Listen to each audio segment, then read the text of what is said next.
yang membatalkan dan ini tidak perlu.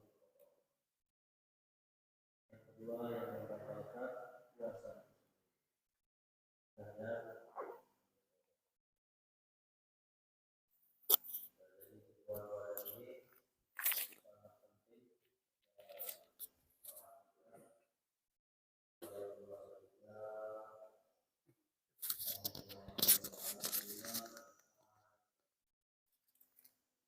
karena dalam riwayat Imam Ahmad Rasulullah SAW kami shaimin laisa lahu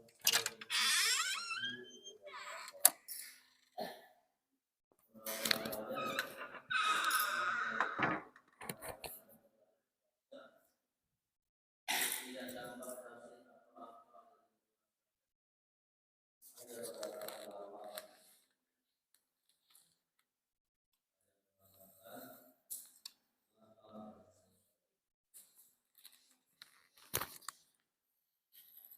yang membatalkan hal puasa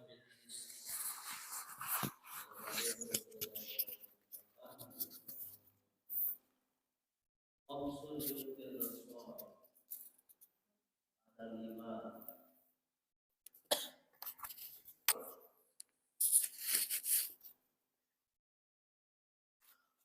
Rasulullah Shallallahu Alaihi Wasallam bersabda, khamsun yuktirna shaim.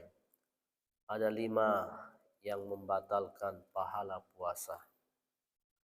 Yang pertama al-kadzib, dusta, berbohong. Yang kedua wal ghibah, menggibah, bergosip. Yang ketiga wan namimah, fitnah atau adu domba. Yang keempat wan nazar bi syahwatin, memandang dengan syahwat. Yang kelima wal yaminul kadzibah, sumpah palsu. Nah, ini sesuai dengan pengertian puasa. Puasa itu adalah imsak, menjaga diri, menahan diri, kontrol diri. Tidak hanya kita puasakan lisan mulut kita dari makan dan minum, juga kita puasakan jaga seluruh anggota tubuh kita supaya benar-benar kita itu imsak, menjaga diri. Nah, jadi sesuai yang disampaikan Rasulullah SAW dalam hadis beliau, yang membatalkan pahala puasa yang pertama al-kadzib, dusta, bohong. Kadang bohong itu terbawa oleh kita bermain-main, bercanda-canda. Maka dalam Bidayatul Hidayah Imam Ghazali menyampaikan, hindarilah berbohong meskipun itu bercanda. Sebab dari percandaanlah dia akan terbawa menjadi serius, terbiasa. Wal ghibah, menggibah.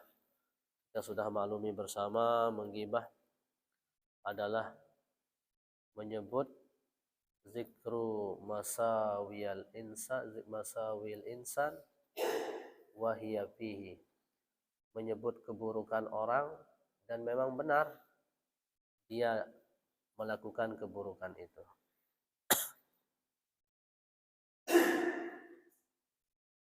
Wan namimah, fitnah atau adu domba. Nah, jadi ada seorang murid melapor kepada Imam Syafi'i, wahai guru, wahai syekh, ada si fulan berkata bahwa engkau ini begini. Apa kata Imam Syafi'i? Kamu ini tidak ada benarnya. Kalau kau menyampaikan itu tidak benar, maka engkau telah memfitnah seorang. Dan jika engkau menyampaikan ini memang benar, maka engkau telah mengadu domba. Jadi salah satu benteng kita untuk membentengi diri dari hasutan orang adalah ilmu akhlak, ilmu tasawuf. Semakin kita tidak paham dengan ilmu akhlak ini, ilmu tasawuf ini, semakin mudahlah kita diprovokasi, semakin mudah kita dipengaruhi, semakin mudah kita dihasut. Kita dipuji, hasilnya nanti atau kita dikasih sesuatu nanti kita dihasut. Disuruh mengajak benci si ini. Tapi orang yang ulama, khususnya para ahli tasawuf, itu tidaklah mudah bisa dihasut oleh manusia, tidak mudah bisa diprovokasi. Maka salah satu cara kita membentengi diri ini. Makanya kata ulama ahli tafsir, godaan manusia itu ada 3. Kata guru kami, godaan manusia itu dari 3 hal.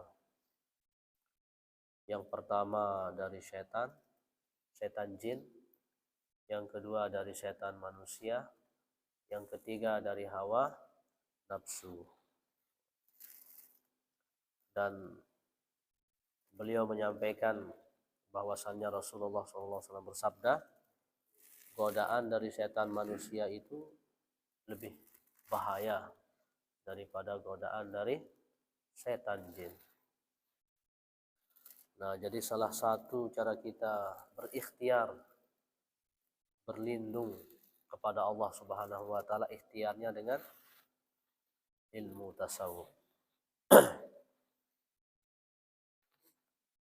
Nah, jadi fitnah adu domba, coba orang yang sudah saling cinta karena Allah, bertahun-tahun orang ini saling cinta karena Allah, bermajelis dalam majelis zikir, majelis ilmu, tiba-tiba ada datang pengadu domba. Akhirnya orang yang sudah saling cinta bisa menjadi benci, padahal tidak ada apa-apa. Saling cinta karena Allah dalam kebaikan, tiba-tiba pengadu domba datang. Kok bisanya kita hanya sekedar dengar kata-kata benci kepada orang. Tapi insya Allah kita terus belajar, mudah-mudahan Allah melindungi kita dari hasutan. Oleh sebab itulah maka banyak ayat Qul a'udzu birabbil falaq min syarri ma khalaq min syarri ghasiqin idza waqab min syarri nafatsati fil 'uqad min syarri hasidin idza hasad, dari keburukan syarri hasidin, orang yang hasad terhadap apa yang dia hasadkan, daripada keburukan orang yang hasad.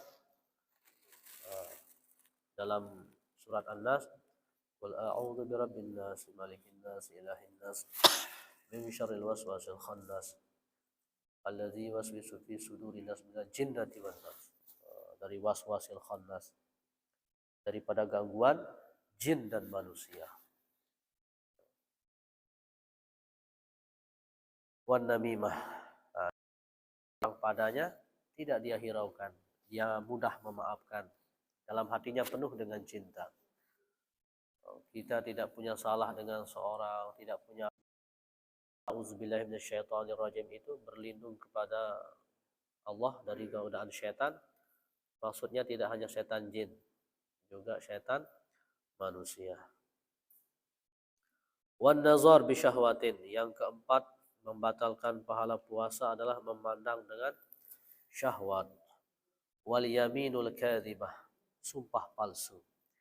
Di antara 5 yang membatalkan pahala puasa ini, 4 itu dilakukan oleh lidah kita. Kazib, bohong, lidah. Gibah, lidah. Namimah, fitnah, adu domba, lidah. Nazar, baru mata. Wal yaminul kazibah, lidah.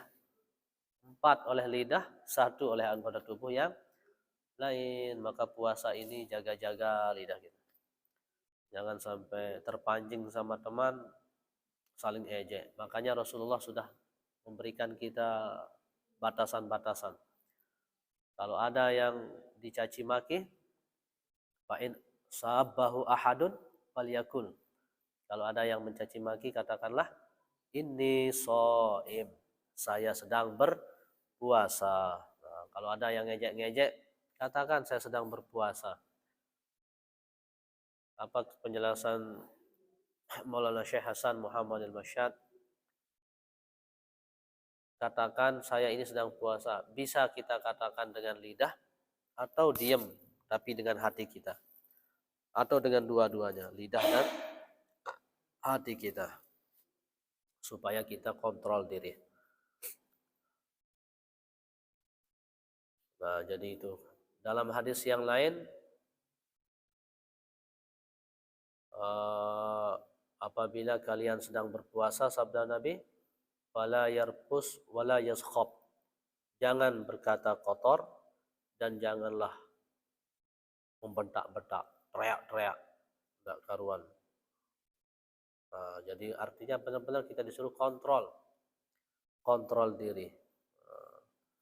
Jangan berkata kotor, padahal itu sudah lidah yang melakukan. Lagi Rasulullah wala yaskhab, dan jangan yaskhab, teriak-teriak, maksudnya teriak yang malah marah dan sebagainya. Nah, itu puasa benar-benar kita puasakan, jaga kontrol lidah kita ini. Dalam riwayat yang lain, Rasulullah SAW bersabda, as-shaim fi ibadatin min hini yusbih ila hini yumsi ma lam yaktab fa idza taba kharaqa shauma.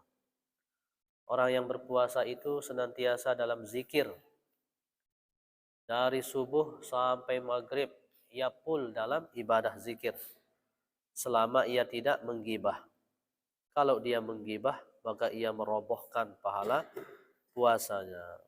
Nah, jadi betapa istimewanya orang yang puasa. Dia full sehari itu dalam zikir meskipun dia tidur. Makanya ada hadis lagi, naumus shaim ibadah. Tidurnya orang berpuasa adalah ibadah. Wasumtuhu, diamnya orang yang berpuasa adalah tasbih. Diamnya orang yang berpuasa adalah tasbih. Kita diam. Orang yang puasa itu makanya secara umum ini orang yang puasa itu dalam ibadah seharian full selama dia tidak bermaksiat termasuk menggibah. Nah, jadi itu tidurnya orang puasa ibadah, tapi jangan yang paling enak diamalkan pas puasa adalah tidur. Mentang-mentang ibadah, kan tidurnya orang puasa ibadah, start dari sebelum zuhur, lewat zuhurnya, asarnya lewat, hampir maghrib bangun, bahagia, bentar lagi berbuka. Padahal kewajiban-kewajibannya begitu saja tertinggal. Nah, jadi jangan kita keliru. Kebanyakan tidur adalah makruh. Tapi kalau tidur sampai meninggalkan kewajiban adalah haram.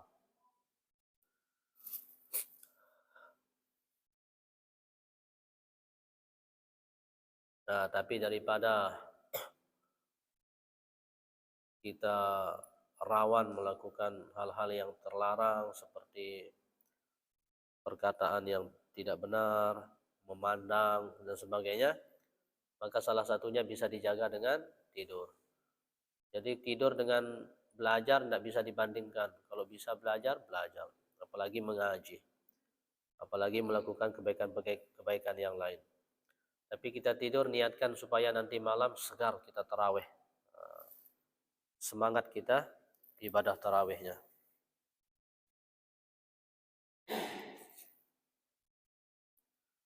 Nah, ini yang membatalkan pahala puasa. Disebut 5, apalagi yang lebih besar dosa-dosa yang lainnya. Nah, oleh sebab itu secara umum intinya jaga diri kita, anggota tubuh kita, lahir batinnya. Oleh sebab itulah puasa itu dibagi tiga. Puasa dibagi tiga. Yang pertama, saumul awam. Puasanya awam, orang awam. Yaitu dia berpuasa, mampu menjaga diri dari segala yang membatalkan puasa, sabar, tidak makan, minum. Pokoknya dia jaga diri dari segala yang membatalkan puasa. Tapi ia tidak bisa mempuasakan anggota tubuhnya. Mulut, lidah, perut sabar menahan lapar dan haus dan segala yang membatalkan. Tapi mata tidak terkontrol, lidah tidak terkontrol. Ini saumul awam. Tingkatan yang kedua yang lebih baik adalah saumul khawas. Puasa orang yang khusus spesial. Apa itu? Di samping sabar dan bisa menjaga diri dari segala yang membatalkan puasa, juga ia dapat mengontrol anggota tubuhnya, lidahnya, matanya, dia kontrol. Anggota tubuh ini dia kontrol.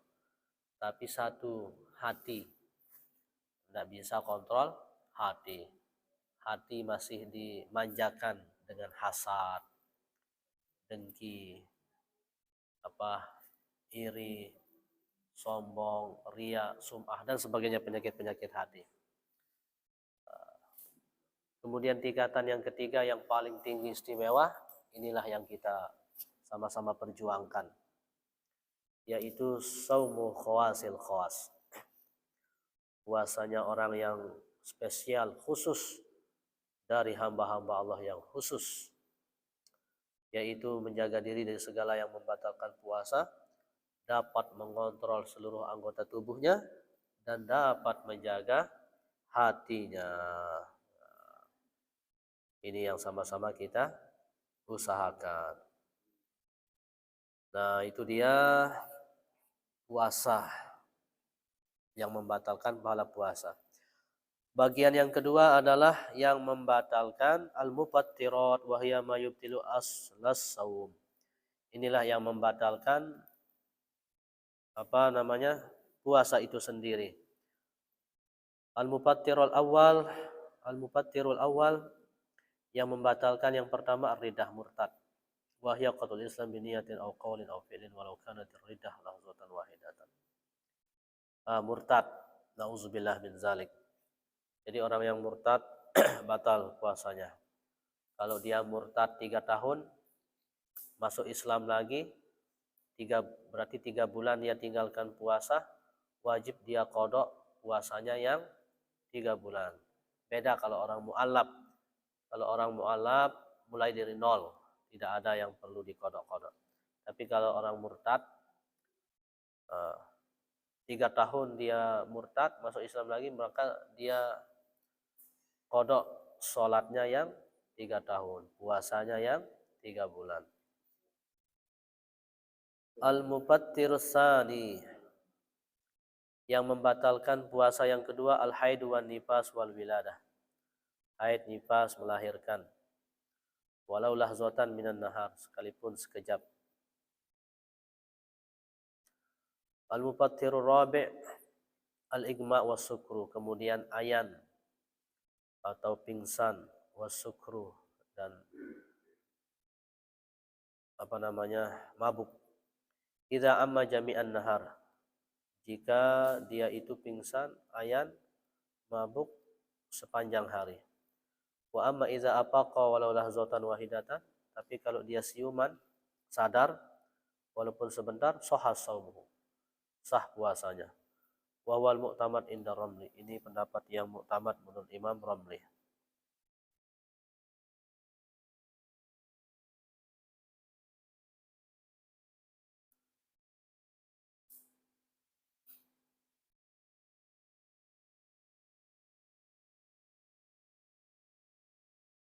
Wa inda Ibnu Hajar, menurut Imam Ibnu Hajar, yabtulu idza ta'adda bihi walau lahzatan.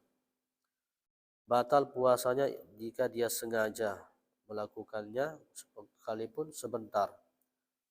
Kalau tidak sengaja tidak batal. Wa qala akharun la yabtulu illa idza ta'adda wa amma jami'an nahar. Menurut ulama yang lain, kalangan Syafi'iyah, tidak batal kecuali dia sengaja dan itu terjadi sepanjang hari.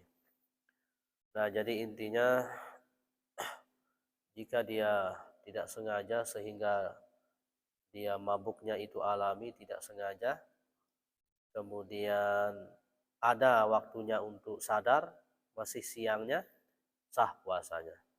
Tapi kalau sengaja, jelas batal. Al-mufattirul khamis, yang membatalkan yang kelima, al-jima', bersenggama. Bersenggama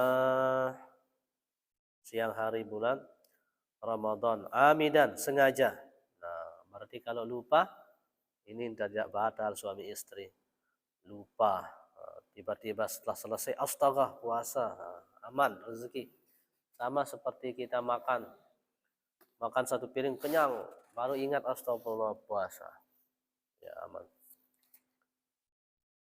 Kalau ada yang makan sahur, kemudian tabarukan suami istri, kemudian tiba-tiba wow, azan atau subuh, kalau dia langsung loncat, maka aman puasanya. Tapi kalau tunggu sebentar, satu, dosa besar, dua, wajib dikodok satu hari yang batal itu, tiga, wajib dia bayar kafarah 2 bulan puasa berturut-turut bagi si suaminya saja.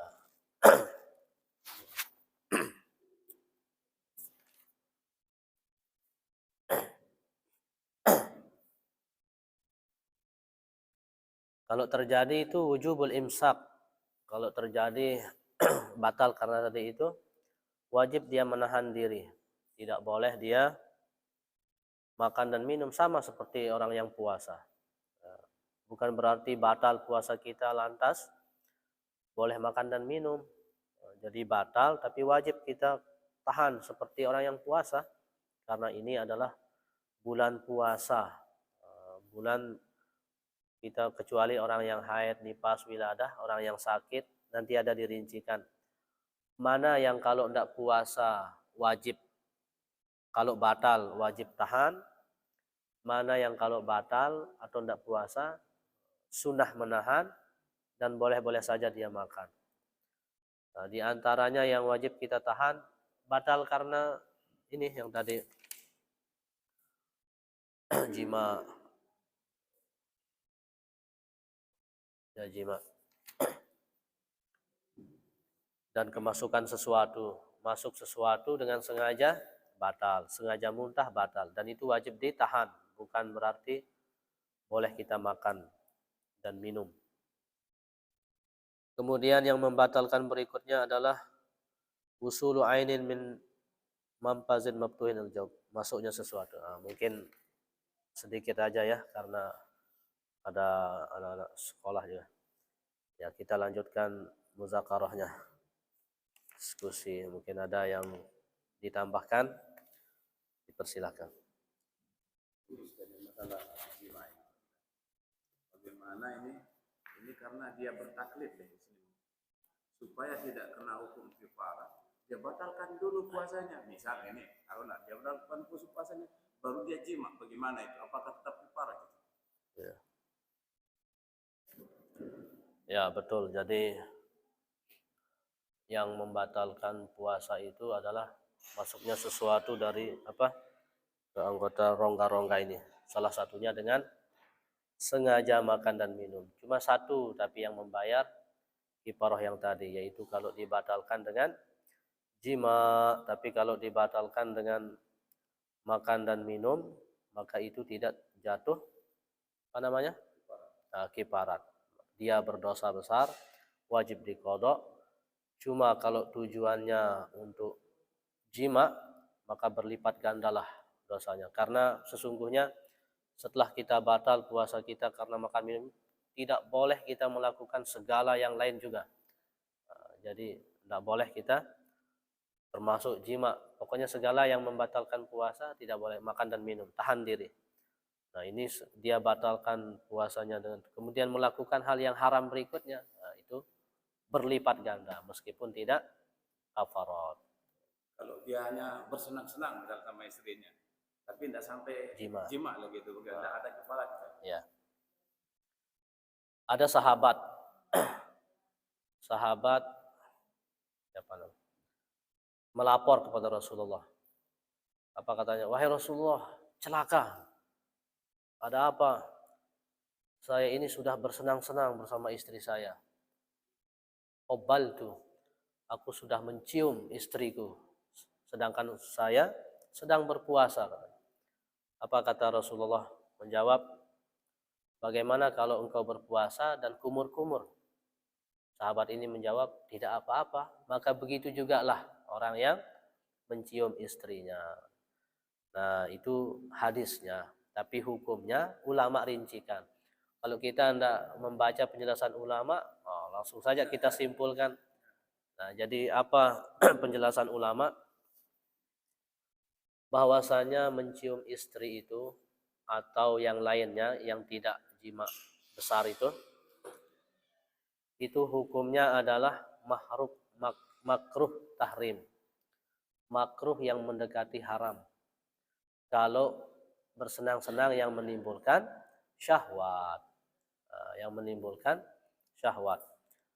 Tapi kalau sekedar cium kasih sayang misalnya berangkat kerja apa, nah itu tidak apa-apa. Atau kita mudik baru pulang jalan-jalan, kan cium, nah itu kasih sayang biasa.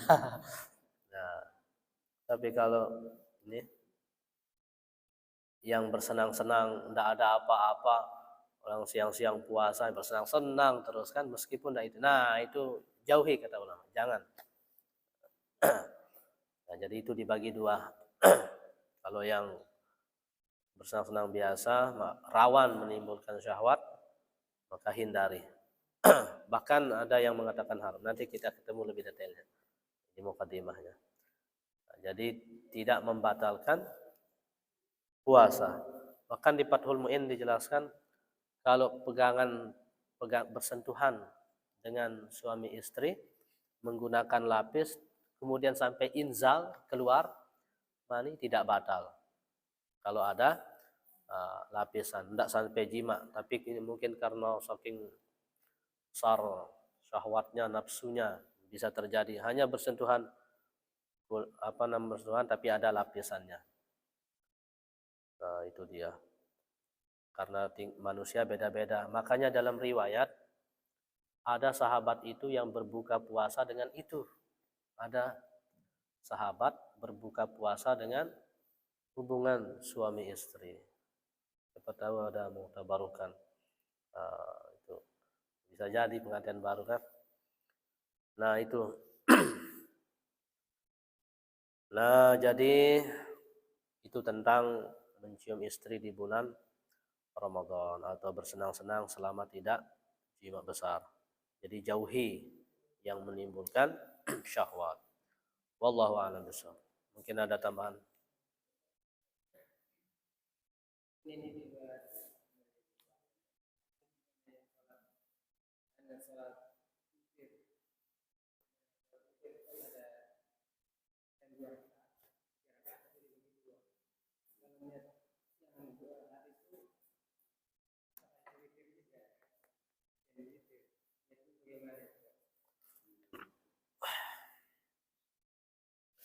ya dijelaskan oleh ulama salat witir. Yang paling afdal niatnya yang 2 rakaat itu. Memang yang paling afdal witir itu kan 2 dulu baru 1 mazhab Syafi'i. Jadi yang dianjurkan seperti yang sudah kita amalkan, dipisah jangan dilanjutkan meskipun boleh. Karena menyerupai sholat maghrib. Jadi yang paling afdal 2 dulu baru 1. Witir itu kan ganjil. 2 itu baru 2 belum ganjil. Makanya yang paling afdal niatnya ketika 2 itu adalah usolli sunatan minal witri. Saya sholat minal belum witir tapi minal witri. Tapi kalau ada yang berniat 2 rakaat itu usolli sunatal witri, sholat witir 2 rakaat, itu sudah sah, boleh. Sebab kenapa? Karena memang pasti tujuannya witir, tapi masih bagiannya. Nah, jadi kalau ada yang tidak bisa membedakan niatnya 2 rakaat itu witir, itu boleh. Karena memang tujuannya witir. Tapi yang paling afdal dikhususkan usolli sunata minal witri. Wallahu a'lam. Ya.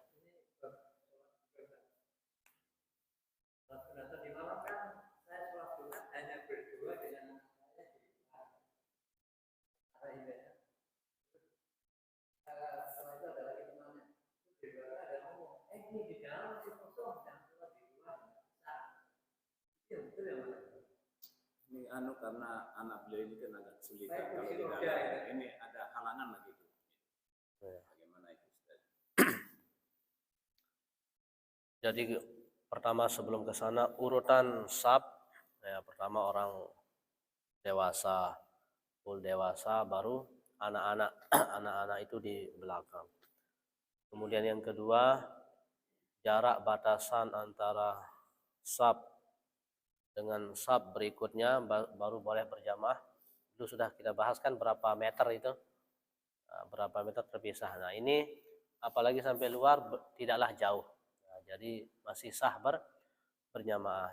Cuma urutan keabdolan seperti itu. Tapi ada penjelasan juga, orang yang tidak bisa sempurna, bahkan sempurna sholatnya, itu dikatakan bahkan lebih abdol dia sholat di rumah. Karena tidak memperlihatkan, memancing perhatian orang ketika sholat. Oh, ini satu beda. Nah, tapi beliau melakukan itu di luar memang tidak ada. Nah itu jadi lebih abdol jadinya.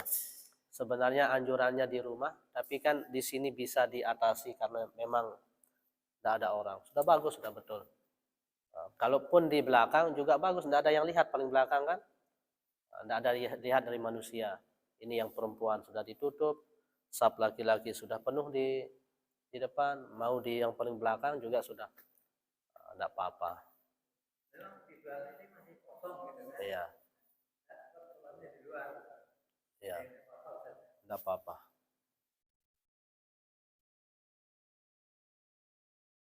Mungkin ada tambahan, dipersilakan.